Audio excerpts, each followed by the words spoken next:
जय श्री राधे दोस्तों, आज मैं आपको ऐसे अद्भुत संत के दर्शन कराने जा रही हूँ जो नेपाल से गोल्डन बाबा कहे जाते हैं और इनके पास अद्भुत शक्तियां हैं और ये पूरे भारत में भ्रमण करते रहते हैं। आज ये मुझे मिले हैं बागेश्वर धाम में, तो आइए इनसे हम थोड़ी सी चर्चा करते हैं। बहुत बिजी हैं पर संतों के दर्शन बड़े भाग्य से मिलते हैं और संतों से परिचर्चा होना भी एक सौभाग्य की बात होती है। आज मैं इनसे कुछ बातें करने जा रही हूँ, कुछ पूछने जा रही हूँ, देखो ये क्या बताते हैं। और इन्होंने ऐसी बात बताई है दोस्तों कि बड़े बड़े तपस्वियों को बड़े बड़े रोग क्यों हो जाते हैं और ये आप जानिए इसके पीछे का सच क्या है।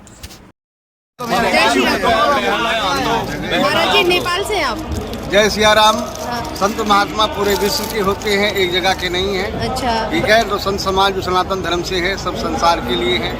हम आपके हैं, आप हमारे हैं। जी बिल्कुल। जैसे सनातन धर्म क्या है, जो पुस्तक विमोचन हुआ है महाराज जी ने किया, बहुत सारे युवा नहीं जानते सनातन धर्म क्या। सबसे बड़ा सनातन धर्म है सच बोलना। अच्छा, सच के बराबर कोई तप नहीं है जी।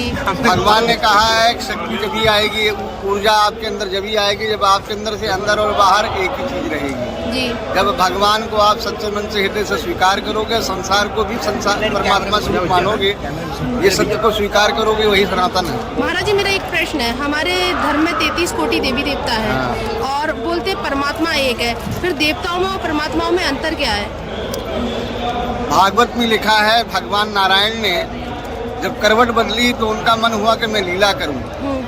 तो भगवान कहते हैं एको अहम बहुश्यामी, मैं एक हूँ लेकिन अनेकों रूप में मैं लीलाओं को करने के लिए संसार में अवतरित होता हूँ।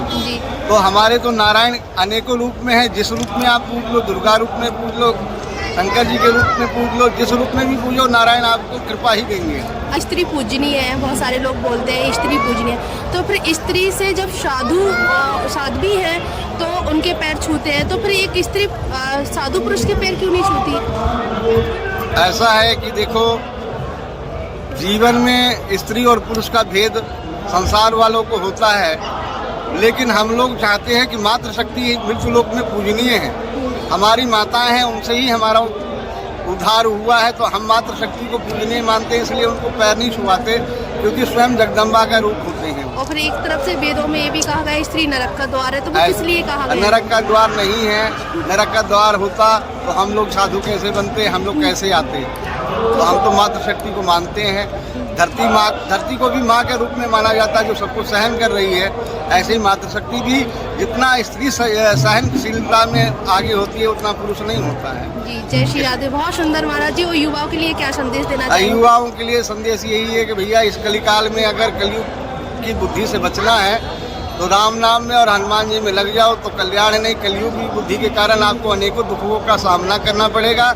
आध्यात्मिक बुद्धि के द्वारा ही आप संसार में सुखों को प्राप्त कर सकते हैं। एक छोटा सा प्रश्न लास्ट और, महाराज जी जैसे बहुत सारे लोग होते हैं जो बहुत दुख झेलते हैं जीवन काल में, उन्होंने कोई पाप नहीं किया होता है, बहुत बड़े बड़े रोग हो जाते हैं। जैसे बहुत तपस्वी संत है जिन्होंने बहुत साहित्यकार उठा लो कितने बड़े बड़े हैं, तो उनको पहले बहुत बड़ी बड़ी पीड़ाएं हुई, वो क्यों हो जाती, किस कारण होती? ऐसे है कि कोई भक्त आ जाते हैं, कहते हैं कि महाराज जी हमारा कष्ट हरण करो, तो महात्मा का स्वभाव है अपने ऊपर कष्ट ले लेता है और उनको कष्ट से निवृत्त कर देता है, लेकिन उस कष्ट को तो भोगना पड़ेगा। तो वो संत के ऊपर आ जाता है, उस प्रारब्ध के उसके भोग को, वो कष्ट शरीर में कष्ट के रूप में वो उसको सहन करके उसका उद्धार करता है। और जो बहुत सारे मानव होते हैं उनको भी कष्ट होता है, उन्होंने कोई पाप नहीं किया होता तो उनको बड़ी बीमारी हो जाती है अचानक से। ऐसा है, जीवन में जब पाप बढ़ता है, पुण्य घटता है, तो अनेकों दुखों का सामना करना पड़ता है। और पुण्य है आपको है तो कोई कष्ट नहीं है, कोई रोग नहीं है। हमारा जो जीवन चक्र है तो कर्मों पर डिपेंड करता है कि हमारे कर्मों पे भी डिपेंड नहीं करता है। हमारी रामचरित मानस कहती है कि जाहे विधि राखे राम, ताहे विधि रहिए सीताराम सीताराम सीताराम। जय श्री राधे महाराज जी। सनातन धर्म की जय।